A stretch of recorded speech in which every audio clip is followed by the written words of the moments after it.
Hello everybody, back again. I am the Lake Station Community Advocate, and yes, educator. But for now, take out this beautiful photo from Northern California. Alright, back again. So, this is Misinformation Part 2, and Lord knows how many more I'm going to have to do, because just correcting things.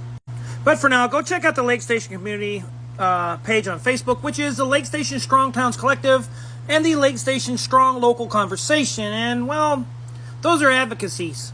Those are advocacy and educating websites, and I should say social medias, because I personally feel that advocating, making sure that the community has the opportunity to decide for themselves the information they find and the information that they get, and not omit information as many do, and toss up simple conversation.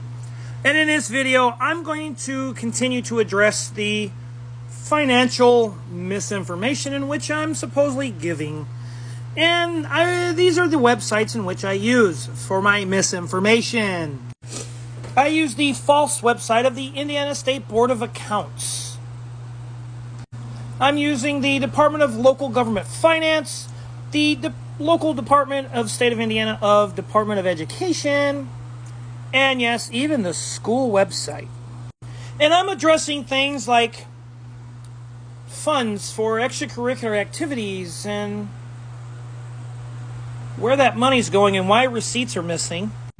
I'm going to address the finance issues and why our referendum is trying to be pushed so hard so quickly, and that this isn't like a new thing going on in our community, but it's something that's been going on for quite some time. But for now, away we go. So this is where I give my information, or I should say my misinformation. And so if you feel the need, I will pause it for each slide so you kind of get a grasp of what's going on, because having a grasp can help you make better informed decisions. As the lawyer said, you need to make an informed decision for your family, going directly to the source of misinformation or source of information, because y'all seem to paint me as I'm lying and I'm the Lake Station liar and I'm spreading misinformation. Well, I have a lot of other resources that say I'm not lying, and that school funds, something ain't right with them, and that the State Department of Education and the Board of Accounts and the federal government has been watching very closely. But let me continue with my misinformation. Here are the slides. Feel free to pause it. Check out what I'm putting. More than welcome to read, so you know that it's factual of what was done back in 2012, 2013, and 2014, what was recently done very soon, and what's going on currently. These are their findings as to why there's non-compliancy found as a result. These are school extracurricular accounts and what they found wrong. Inventories and ticket sales, read that stuff very closely. It's for control over concessions. That's for the kids, right? Or how about gym uniforms? Wow, that's for the kids too. And as you will see, some of this information, or I should say my misinformation, shows a lot of peculiar things going on, but read for yourself.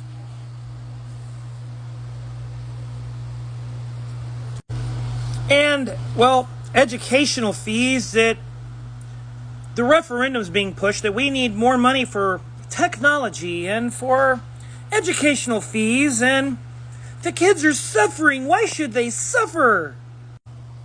So feel free to take a moment to pause. This is the state of Indiana. This is to the officials of the Lake Station Community Schools in our county. Now, if you look very closely, there is the website in which it is, and I will have that at one of my last slides on how and where to find that. But it says we perform procedures to determine compliance with applicable laws and uniform compliances. But this is what they found. They found that, well, there's some audit results and some comments, and they described identified reportable instances of non-compliance found in the result of these procedures. So the state has these procedures for a reason, and they're finding non-compliancy from the school to the state paperwork. But remember, folks, this is misinformation unless it comes from the school or the lawyer. But here's some bank account reconciliations, or whatever you would like to call it. Did not have a proper system of intent controls to place and prevent or detect and correct the errors for the bank account reconciliations. Meaning, even though the state has given them this, they haven't implemented any of these ways to detect it, to account for the funds and the resources of where things are going. But look closely, it says the school corporation was not aware that differences existed between the reconciled bank balances and the cash fund balances. So the school didn't have a clue, or I should say the administrators didn't have a clue of the discrepancies of where the money is. And if you remember correctly, on a couple live streams ago, they had no clue where rent money's going for Polk Elementary, and they openly admitted that. But this is my misinformation. Don't take my word on it. But here's something that they continued in, and it's a minimal level of internal control standards, meaning this is the lowest level that the state requires for them to record. And yet they can't do it. And this is not new, like I said. This is from years ago. And it's continued every year since.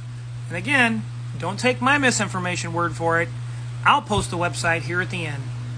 But it says right there, and again, they control the activities or the actions and tools established through the policies and procedures to help them detect, prevent, reduce, and identify risks that interfere with the achievements of the objectives. The school district still wasn't able to do that. And again, here's some more paperwork or misinformation. Feel free to, I'm going to pause it if you like, and you take a gander.